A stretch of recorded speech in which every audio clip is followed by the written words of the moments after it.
Voilà. Il faut bouger ça. Attends. Il faut bouger ça. Il faut bouger ça. Il faut bouger ça. Alors ici, je suis avec Juan, que vous connaissez bien, qui a été menacé jusque sur son lieu de travail. Ils lui ont demandé de faire des faux témoignages contre moi. Il lui avait écrit un texte avec lequel il devait aller à la police et porter plainte contre moi. Tout était intégralement mis dans sa bouche et bien entendu, il y avait une compensation financière. Et ils lui ont donné un document du renseignement où il y a des documents confidentiels de la police brésilienne qui me concernent, qui mettent en cause par exemple le secrétariat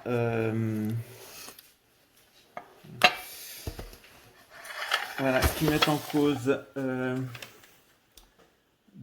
le secrétariat à la sécurité civile de l'État de Rio de Janeiro. Donc j'ai le nom de la personne. Donc ce sont des documents confidentiels de la police interne qui ont été donnés à Raymond Vitovski. Il y a des documents de l'autorité judiciaire de l'État de Rio de Janeiro.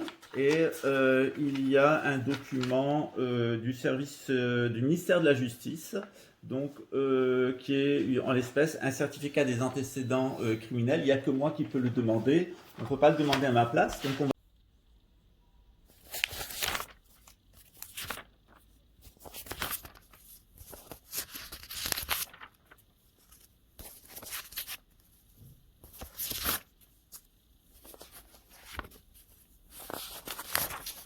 va demander à Raymond Vitor. Comment se fait-il qu'il aille au travail de Juan avec un huissier de justice et son avocat, en menaçant Juan de mort, en menaçant Juan de le jeter en prison, en l'accusant de vol, puisque Juan a refusé de faire un faux témoignage. Voilà, donc vous aurez une interview complète, on vous montrera les documents, il y a même des rapports d'écoute téléphonique, il y a aussi la méthode de travail habituelle qui montre une patte du renseignement français, c'est-à-dire qu'il y a des extraits qui sont pris, qui sont décontextualisés, avec 3 petits points coupés, pour me faire dire ce que j'ai pas dit. Et avec des traductions complètement aléatoires. Donc on a exactement la méthode du service de renseignement français, c'est-à-dire des incompétents volontaires, des menteurs, des voleurs et des assassins. Et pour parvenir à leur fin, eh bien, ils n'arrivent pas à envoyer, qui de droit ici, d'abord un agent de la DGSI, puis ensuite un agent de la DGSE, avec l'efficacité que l'on connaît. Voilà, donc sous peu, vous aurez un live avec Juan qui vous dira absolument tout.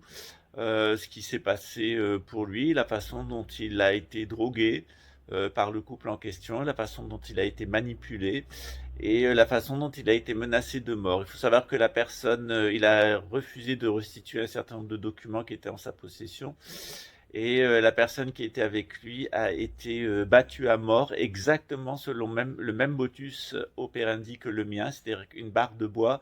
Et elle a été frappée exactement aux endroits où moi-même j'ai été frappé. Donc on a vraiment là une signature. Cette signature, c'est celle du couple en question et de leurs complices au sein des structures étatiques brésiliennes. Voilà.